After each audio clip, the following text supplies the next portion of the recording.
Assalamualaikum warahmatullahi wabarakatuh. Halo teman-teman, perkenalkan nama saya Putri Febrianti, NPM 2020230377 dari Prodi Psikologi.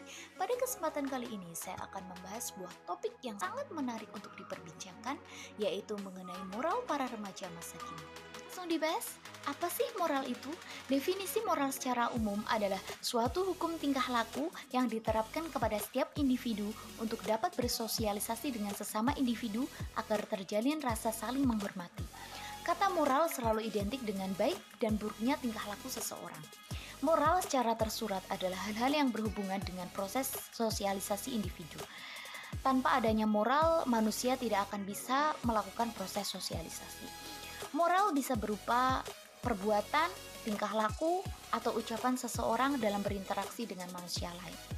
Jika yang dilakukan seseorang itu sesuai dengan apa yang berlaku di masyarakat dan dapat diterima, maka orang tersebut dinilai memiliki moral yang baik, dan begitu pula sebaliknya. Permasalahan moral ini terus menjadi sorotan masyarakat Indonesia yang telah memasuki tahap krisis, di mana tidak hanya menghadapi krisis ekonomi, krisis hukum, dan krisis politik, tetapi juga krisis moral yang terutama terjadi di kalangan remaja. Tingginya angka kejadian perilaku seks bebas pada remaja disebabkan karena perkembangan kognitif, emosi, dan kapasitas sosial selama awal perkembangan masa remaja, serta rasa ingin yang tahu yang tinggi dari para remaja mengenai suatu hal, termasuk sosialisasi yang intens ke dalam gender. Sikap dan perilaku seksual memicu mereka cenderung mencoba melakukan perilaku seks bebas. Apalagi remaja dalam perkembangannya memerlukan lingkungan yang adaptif yang menciptakan kondisi yang nyaman untuk bertanya dan membentuk karakter yang bertanggung jawab terhadap dirinya sendiri. Terlebih lagi ketika remaja tumbuh dalam lingkungan yang maladaptif akan mendorong terciptanya perilaku amoral yang merusak masa depan remaja. Selain itu, pengetahuan remaja mengenai dampak seks bebas masih tergolong rendah.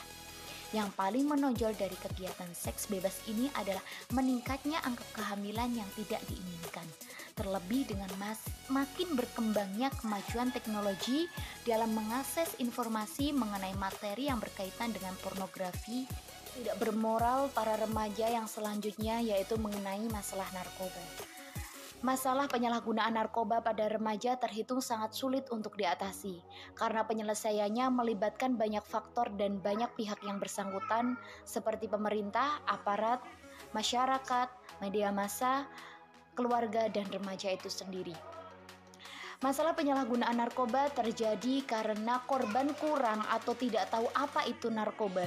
Dan masih banyak lagi contoh-contoh remaja yang tidak bermoral yang sudah sering terjadi di Indonesia. Pasti pernah muncul pertanyaan di benak kita, lalu dalam hal ini siapa yang harus disalahkan? Pemerintahnya kah? Orang tuanya? Sistem pendidikannya? Atau bahkan remaja itu sendiri?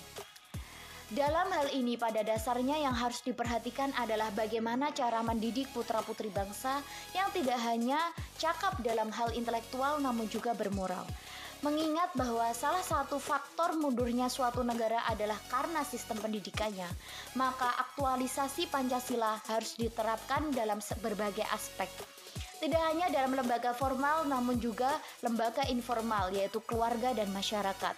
Karena dengan bermoral Pancasila, maka kita akan menjadi warga Indonesia yang benar-benar memiliki pandangan hidup atau pedoman hidup. Perilaku bermoral remaja yaitu saling toleransi. Seiring bertambahnya pengalaman, pasti kita akan banyak bertemu dengan orang yang berbeda karakter, sifat, pemikiran, latar belakang, dan lain sebagainya. Apalagi sebagai warga negara Indonesia, tentu kita sudah terbiasa hidup di tengah perbedaan. Tumbuh di tengah perbedaan membiasakan kita untuk saling toleransi. Anak muda Indonesia lebih optimis dalam memelihara toleransi terhadap sesama dan cenderung punya satu visi dan misi yang sama untuk kejar mimpi dan membangun negara Indonesia. Mereka dapat mendengarkan dan menerima perbedaan pendapat atau ide dari teman, walaupun ada beberapa dari mereka yang tidak setuju. Contoh perilaku bermoral pada remaja yang selanjutnya yaitu menaati peraturan lalu lintas. tingginya angka kecelakaan di kalangan remaja, dan banyaknya berbagai pengetahuan tentang tata cara berkendara, remaja diharapkan mempunyai sikap disiplin dan positif terhadap aturan-aturan lalu lintas. Pada usia remaja, ketaatan pada peraturan lalu lintas diharapkan timbul dari diri remaja sendiri. Remaja diharapkan menyadari mengapa harus menaati peraturan lalu lintas. Remaja diharapkan dapat memberikan sumbangan yang positif pada masyarakat bahwa mematuhi peraturan lalu lintas sangatlah penting di kehidupan sehari-hari, baik demi keselamatan pribadi dan juga demi kenyamanan pengendara lain. Sekian yang dapat saya sampaikan, kurang lebihnya mohon maaf. Wassalamualaikum warahmatullahi wabarakatuh. Terima kasih telah mendengarkan.